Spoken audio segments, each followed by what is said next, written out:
Please join me for the scripture reading, Psalm 100, which is actually a part of the Bible I memorized when I was 15 years old.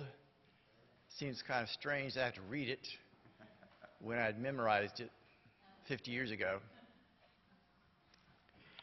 Make a joyful noise to the Lord, all the earth. Worship the Lord with gladness. Come into his presence with singing. Know that the Lord is God. It is he that has made us, not we ourselves. We are his people and the sheep of his pasture.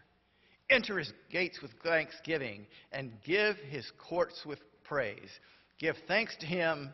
Bless his name, for the Lord is good. His steadfast love endures forever, and his faithfulness to all generations. You have heard the ancient word.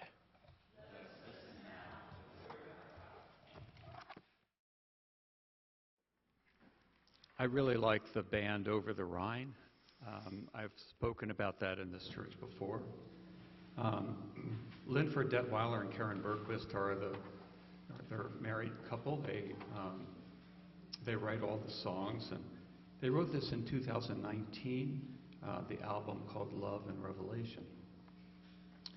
And they were interviewed shortly after the release of the album in 2019, and they said it's an extremely intimate album of love songs fighting the good fight. It's sweet, it's brutal, it's sensual, it's frustrated. And they say a lot of these new songs are coming to terms with our realization that certain losses will be carried with us for the rest of our lives. Loss can be cumulative, but it also could be very healing. And then they say, in the interview, and then we know a lot of people turn on the news and are in shock at what they are seeing. Beneath that shock is grief. We are grieving the fact that we aren't quite sure who we are anymore as Americans.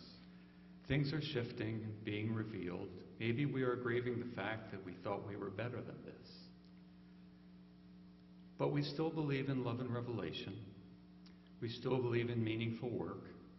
We keep going with the darkness surely falling. We still find plenty of reason to dance. And then they quote Frederick Buechner, who said, "This is the world. Beautiful and terrible things will happen, but don't be afraid."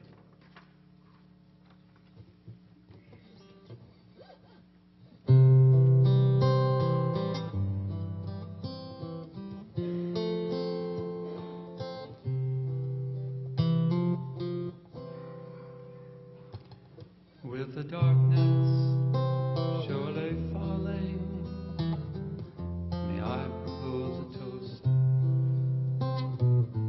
This is sacrilegious dancing in the light of all we've lost.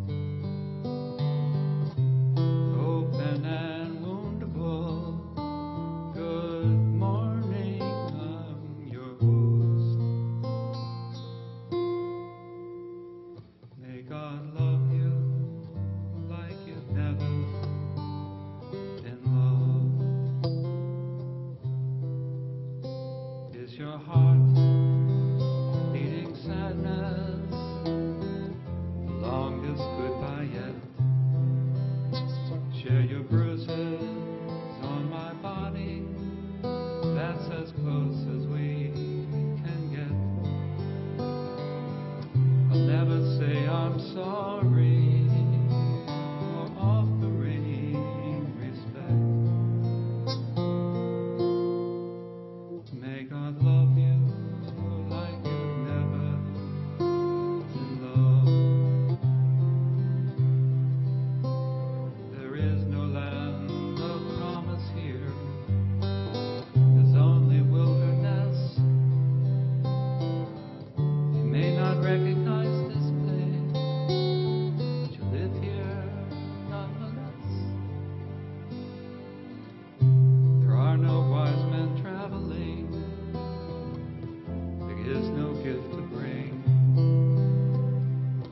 But if you welcome home a child, you've thrown your hat into the ring. We're not curable, but we're treatable. That's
We begin today a worship series for the next 3 Sundays, taking us through Thanksgiving to Advent. So I'll let you absorb that shock for a minute. In 3 weeks, it's Advent. We're taking 3 weeks focused on Thanksgiving, which is surely worth more than a day of celebration. As Bob said, it's a year-round reality. This series was conceived considering the heaviness of our recent focus on Christian nationalism, and to give us something good on which to focus in the weight of the consequence of the ugliness of our politics. And part of this sermon was very intentionally written on Tuesday, Election Day, before any results were known. And more was written Thursday, with results known. I wanted to be writing at those times as reminder that whatever the outcome, and given the outcome, my Thanksgiving list is, well, I'm not sure I can say it was unaffected by votes and politics, but I did want to note and celebrate limits to political power. As most of what's on my list, the most important parts of my list are not a matter of anyone's vote. I am a cis, straight, white male. So, my list not being a matter of anyone's vote is simply not true for too many others. The LGBTQIA+ community, immigrants, legal and illegal, women are struggling in ways that I am not, scared in ways that I am not, and they should be. There have already been accounts this week of males, mostly young, both online and in person, accosting females with the horribly offensive, dismissive chant, "Your body, my choice."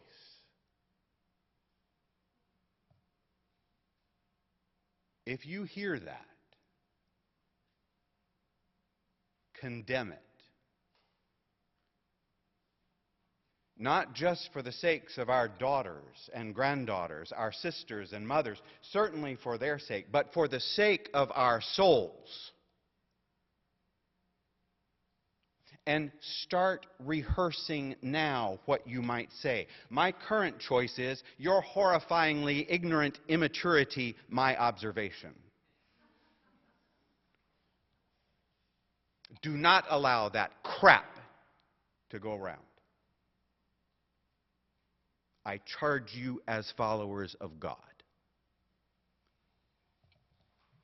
And while some may say, with regards to deporting millions of immigrants, according to words out of the horse's mouth,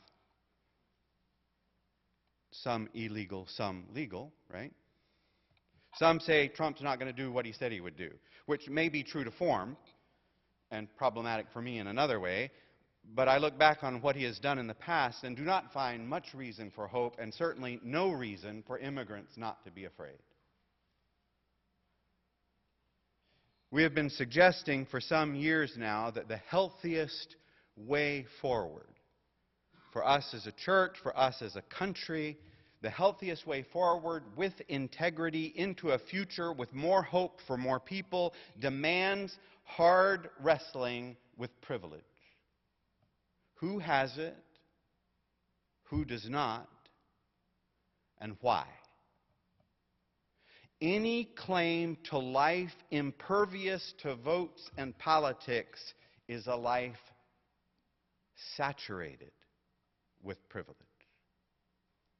So it's a simultaneous commitment we make and to share our Thanksgiving lists and to celebrate them, but to also keep in mind those more at risk for celebrating and for wanting to celebrate some of the same things that we do. There is a thing with which some of you may be familiar, a gratitude journal, which I looked up. Lots of options. Gratitude journals for women, for kids, for teens, for men. Gratitude cards, something called a gratitude tree. Have you seen these? It's a plastic or metal tree with fall leaves on which you write something for which you're thankful, and the stem of the leaf is a little hook, and you hook it on your tree. Gratitude jar, also often filled with fall-colored leaf cutouts on which you record your Thanksgiving. I'm really not sure what they were thinking, having you write down your particular gratitude specifically on something representing the death of the tree. Maybe it's a very Eastern kind of Thanksgiving amidst the impermanence of life, the ephemeral nature of life. I really don't think it's that at all. I think they just combined unthinkingly fall imagery with Thanksgiving imagery. That was that. And I'm actually all for it. You may have seen, I cut out lots of little yellow, orange, red leaves. They're on the things where the plates were. They're on the table outside. They're on the altar table. There are pens around. So feel free. The Formations Ministry Joe mentioned has the poster in the lobby. You can write down your celebrations, taking time to consider and name that for which we are grateful. Is so important, especially in our culture, especially today, focused on so many of the wrong values, the wrong priorities, so overwhelming in times of stress, work stress, financial stress, social stress, emotional, physical stress. It's a way of working toward and for a balance. For us to be surrounded by that for which we're grateful, that is a good thing. In preparation for the day, we've invited you to be thinking about the particular list of Thanksgivings you have. This is a tradition we have for years now at this time for us to share with each other, these are the things I am grateful for. So this is your first invitation. Jelani, while you're up, would you mind putting that microphone just in the middle of the aisle? And so anyone who would like to take this time to share a personal Thanksgiving, you're welcome to do that. But please move so... Thank you, John. I'm thankful that we're finally going to get some rain. Rain.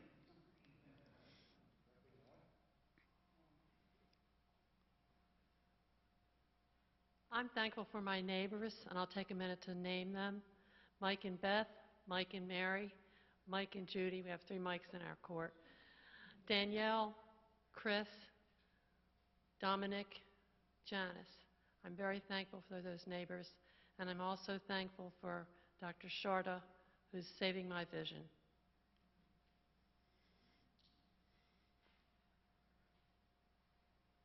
I'm thankful for music, for the availability of it and the quality that we can have wherever we are.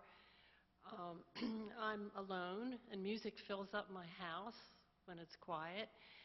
And sometimes I dance. I know the Baptists don't do that, but now we do, right? And sing. So I'm very thankful for music. I'm thankful for my doctors who are helping me navigate my chronic illness.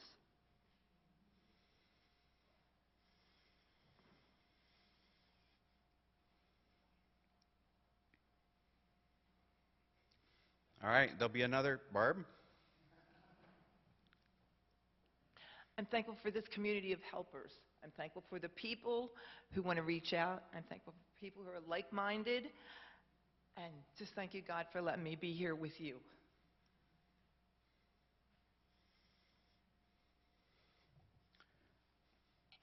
There'll be another chance, so if you're sitting on something or you're mulling something over, it'll come up.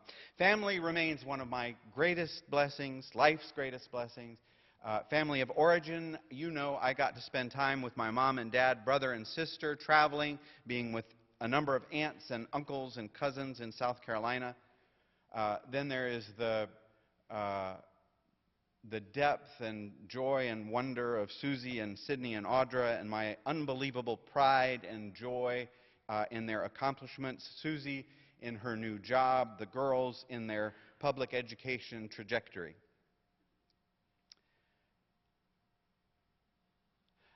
You know, some believe Trump when he publicly disavowed Project 2025.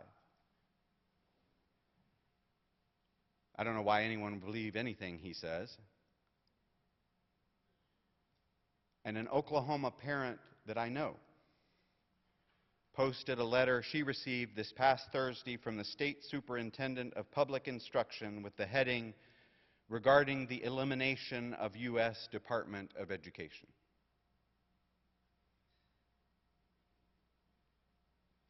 Part of our Thanksgiving listing has to include considering who's left out of celebrating like we are.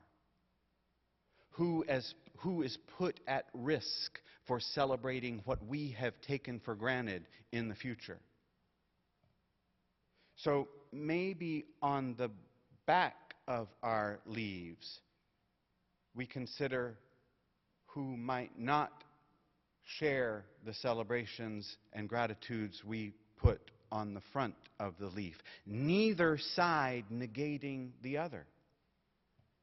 That's not to undermine our gratitude or our joy one bit. It's not to relativize them. It's not to subordinate them. It's simply to remember there's always the bigger picture of which we're a part. So I think of oh, God, my family. Those I love. And so maybe on the flip side of the leaf, I consider some of my LGBTQIA+ friends who are worried about who they love and of how votes are so very important to them in ways that they are not at all to me. Maybe on the flip side of my leaf, I think of some of my demonized trans friends who are not feeling loved at all or safe.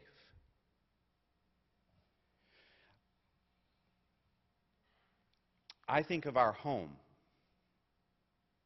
It's often, I'm sure it'll come as a shock to you, a mess. But when we get it put together, usually because someone's coming over, it is a warm, peaceful, wonderful place to be. And on the flip side of my leaf, I will remember those without homes.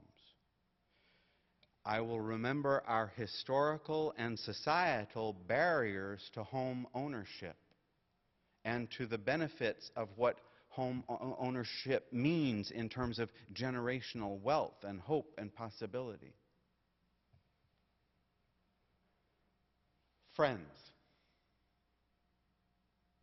I can't imagine life without friends.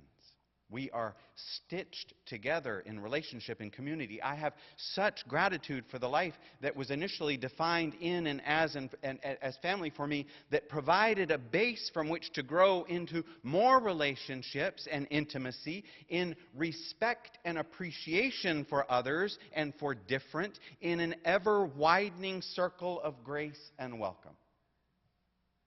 But those lessons are not always offered, and they're not always heard. 12 students at Salisbury University in Maryland are facing assault and hate crime charges after they allegedly targeted a man due to his sexual preferences, lured him to an off-campus apartment where they beat him. The FBI and other agencies are investigating anonymous racist text messages sent across 10 states this past week. How many of you have heard about this? Some instructed the recipient to show up at an address at a particular time with your belongings. Some of them mentioned the incoming presidential administration. Tasha Dunham of Lodi, California, said her 16-year-old daughter received one. Told her about it on Wednesday evening before basketball practice. The text not only used her daughter's name, but it directed her to report to a plantation in North Carolina.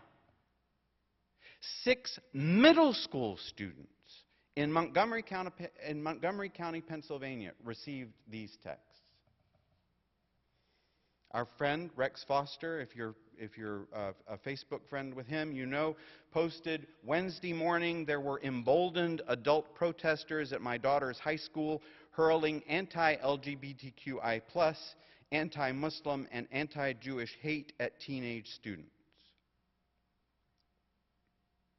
Whether we hold Trump responsible, whether he will ever be held responsible for anything or not, these are the consequences of his election. These are the kinds of people and actions and attitudes emboldened. How do we give thanks with integrity for relationships and community amidst the reality of lives and values all around us that undermine them?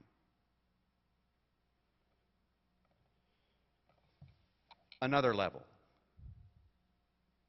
Do you stop to think about the wonderful ways that we are made? You know, right? We all know the joy of a good meal with good... When Joe started talking about Thanksgiving, my mouth started watering back here. I love Thanksgiving dinner. And we know the flavor burst when you bite into chocolate. Well, for me it's chocolate. Maybe it's something else for you. There's nothing that takes that away, that minimizes that, but we can never forget how many in our country, so full of wealth and resources, go hungry. And in the midst of our gratitude, we have to acknowledge unfairness, that too many do not experience what we do not get to take for granted what we do, and through no fault of their own. Yes? I mean, nor through any worthiness of our own. Surely Thanksgiving can't just be for those who are doing well. We mentioned a week or so ago that this worship, this season of the year, constitutes thin places, thin times, and so many things about life offer us an invitation into Thanksgiving. Activity, movement. Maybe that's working out. Maybe that's sports. Maybe it's soccer. Maybe it's walking. Maybe it's sitting outside and breathing in deep. Maybe it's working in the garden. Books. Art. Music. Tony mentioned music. The endorphins released listening to music that we like are so healthy. And it's not just the way we are made. There's the glory and wonder of nature in full display over the last month. Fall and spring both serve in their magnificence as reminders that times of significant transition, times of new life and death can be beautiful. I love the death-fall messaging of maple trees.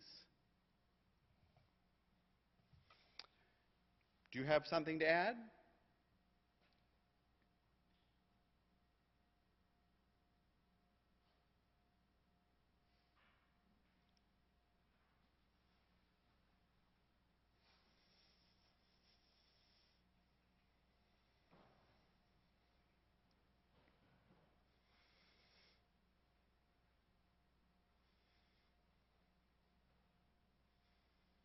So I have a poem, and you all probably know this.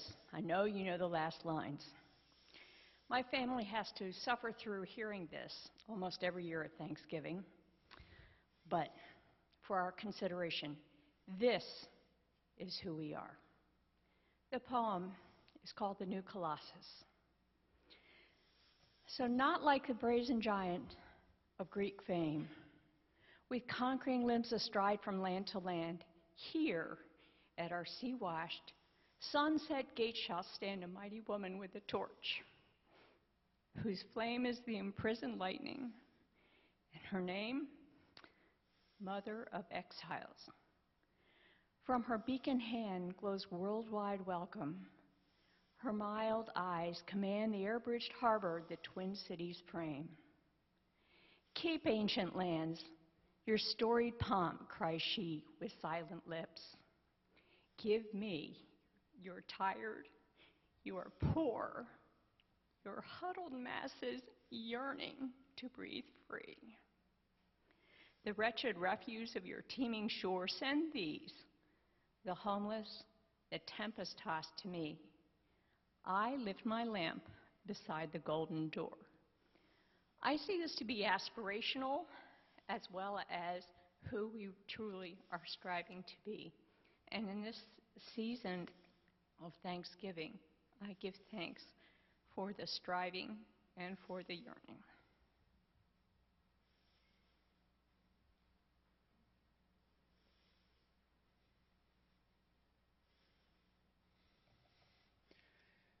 Another level, I am grateful for truth. I'm grateful for truth tellers.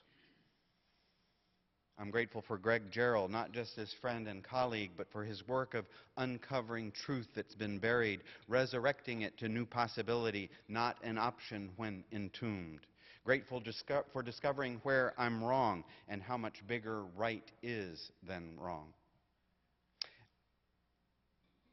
If we're grateful for truth tellers, we are not grateful for those who lie. Just saying. There should be consequences for lying. Even if our culture generally ignores lies, from advertising to politics. Even though one of our cultural lessons of the day seems to be the effectiveness of lying. Part of good parenting these days, all days, is teaching children and youth to see not just lies, but how to see through lies. I'm grateful for all who work for justice and equality under the law for everyone. Those qualities seem less relative to me, less a flip side, less circumstantial, more a matter of choice, value, priority, maybe less a feeling, less emotional, though certainly as heartfelt. As we enter a season of Thanksgiving, may we consider and make and celebrate our lists.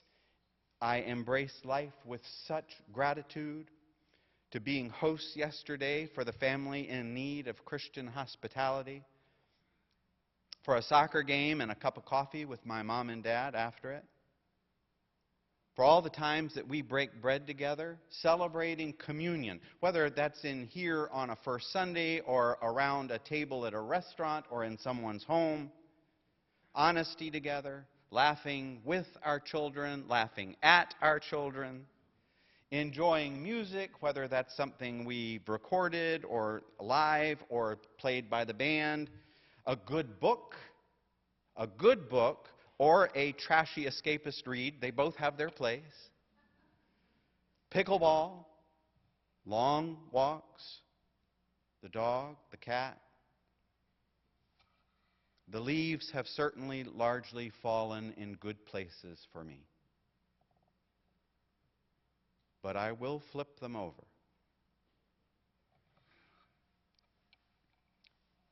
This was meant to be a break from heavy. But if we celebrate Thanksgiving without considering the underleaf, we are guilty of assuming we deserve everything we have. Just the happy without the heavy is the tacit, implicit assumption that all for which I am grateful is justified, which in turn is the tacit assumption that everything someone does not have is also justified and deserved. Right? Again, it's not that we don't enjoy what is enjoyable. It's that we see it for what it is. Privilege. I really did just want to celebrate for a few weeks, to focus on joy and gratitude and what's straightforwardly uplifting. But truth is not cyclical. We don't do heavy and then fun. Truth is simultaneous. The light shines in the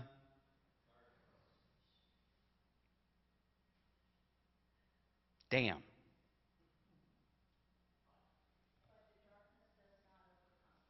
But the darkness does not overcome it. Resurrection follows crucifixion.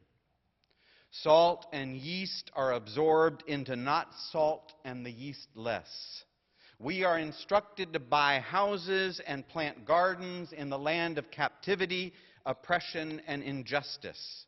So I'm wondering, Yes, particular circumstances prompting me. If what is ultimately uplifting and hopeful and vindication of hope is not the promise of some final victory, but the persistence of faithfulness, we desperately need to find and claim the uplifting in that.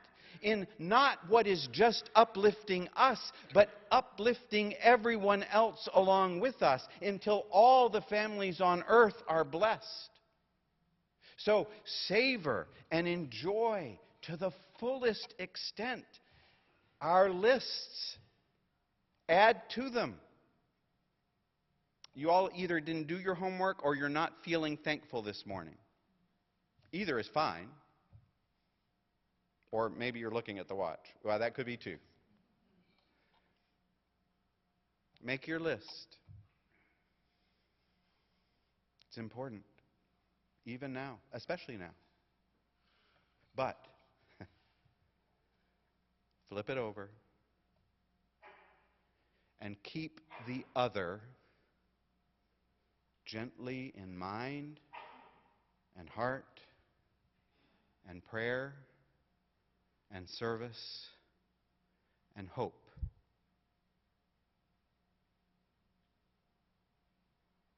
The trajectory, all evidence to the contrary. Love wins. Love wins. Lies, cruelty, horror, they'll have their time and place. But they're doomed. Love wins.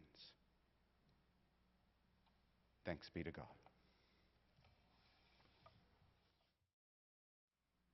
Thank you. Minister of the cracks, that's what he sometimes calls himself.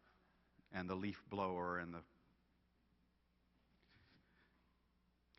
I was back at the soundboard during the service, and it ended yesterday, and everyone was leaving, and I see these two little worker bees scuttle down this aisle and come over here to grab the flowers to take them back to Fellowship Hall, doing what needed to be done.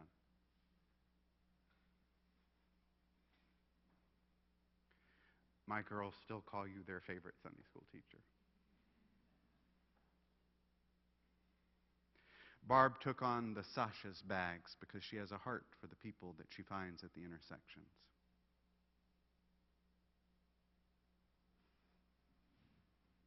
Heather and Katie were the ones who said, could we provide a space for people to just be together? Service ministry, Catholic Charities. So scared, worried about the people you work with, the people who are themselves so scared. I'm going to treasure the image of you singing and dancing in your house.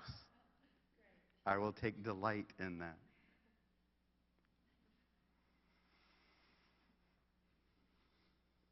Through the pain, there is hope. There is possibility. And you live a life not defined by the limits of your disease, but by the depth of your heart.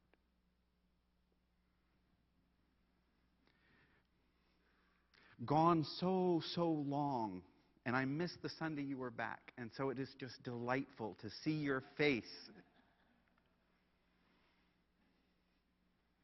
I think technically you're still a visitor, but to see you here is good.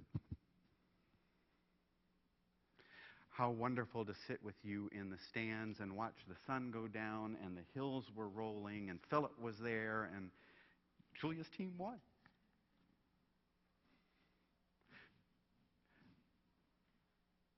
But how many of you remember gathering in their house and the table that's right there when you walk into the left, and it's always full of food, and then there are the drinks, and then there's the other table going out to the sunroom.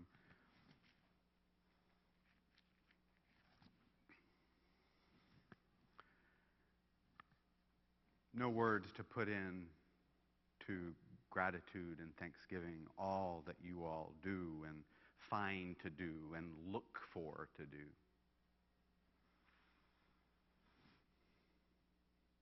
I don't know that you know how much joy you bring us when you're here. You're missed when you're not. You remind us of our history. You are a gracious presence, and we are blessed. You look like you're ignoring me, Scott.